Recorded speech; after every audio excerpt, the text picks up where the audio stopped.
एक गांव में एक साहूकार रहता था। साहूकार के एक बेटी थी। वो हर रोज पीपल सींचने जाती थी। पीपल के वृक्ष में से लक्ष्मी जी प्रकट होती थी और चली जाती। एक दिन लक्ष्मी जी ने साहूकार की बेटी से कहा, तू मेरी सहेली बन जा। तब लड़की ने कहा कि मैं अपने पिता से पूछकर कल आऊंगी। साहूकार की बेटी ने घर जाकर अपने पिता को सारी बात कह दी। तब उसके पिताजी बोले, वह तो लक्ष्मी जी हैं, अपने को और क्या चाहिए, तू लक्ष्मी जी की सहेली बन जा। दूसरे दिन वह लड़की फिर गई। तब लक्ष्मी जी पीपल के पेड़ से निकल कर आई और कहा, सहेली बन जा। तो लड़की ने कहा, बन जाऊंगी, और दोनों सहेली बन गई। लक्ष्मी जी ने उसको खाने का न्योता दिया। घर आकर लड़की ने माँ बाप को कहा कि मेरी सहेली ने मुझे खाने का न्योता दिया है। तब बाप ने कहा कि सहेली के जीने जायो, पर घर को संभाल कर जाना।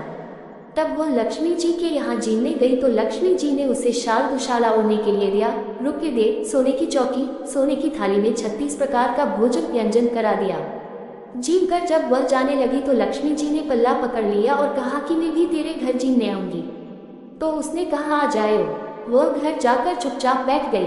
तब बाप ने पूछा कि बेटी सहेली के यहाँ जीन कर आ गई, और तू उदास क्यों बैठी है? तो उसने कहा, पिताजी मेरे को लक्ष्मी जी ने इतना दिया, अनेक प्रकार के भोजन कराए, परंतु मैं कैसे जमाऊंगी? अपने घर में तो कुछ भी नहीं है। तब उसके पिता ने कहा कि गोबर मिट्टी से चौका लगाकर घर की सफाई कर ले। 4 मुख वाला दिया जलाकर लक्ष्मी जी का नाम लेकर रसोई में बैठ जाना। लड़की सफाई करके लड्डू लेकर बैठ गई। उसी समय एक रानी नहा रही थी।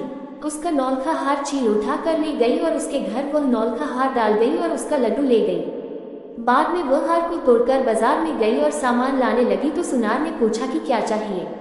तब उसने कहा कि सोने की चौकी, सोने का थाल, शाल दुशाला दे दे, मोहर दे और सामग्री दे, 36 प्रकार का भोजन हो जाए, इतना सामान दे। सारी चीजें लेकर बहुत तैयारी करी और रसोई बनाई। तब गणेश जी से कहा कि लक्ष्मी जी को बुलाओ। आगे आगे गणेश जी और पीछे पीछे लक्ष्मी जी आई। उसने फिर चौकी डाल दी और कहा, सहेली चौकी पर बैठ जा। जब लक्ष्मी जी ने कहा सहेली चौकी पर, तो राजा रानी की भी नहीं बैठी, किसी के भी नहीं बैठी। तो उसने कहा कि मेरे यहाँ तो बैठना पड़ेगा। फिर लक्ष्मी जी चौकी पर बैठ गई। तब उसने बहुत खातिर की।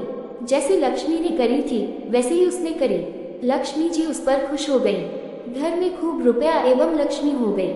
साहूकार की बेटी ने कहा, मैं अभी आ रही हूँ, तुम यहीं बैठी रहना, और वह चली गई। लक्ष्मी जी गई नहीं और चौकी पर बैठी रही।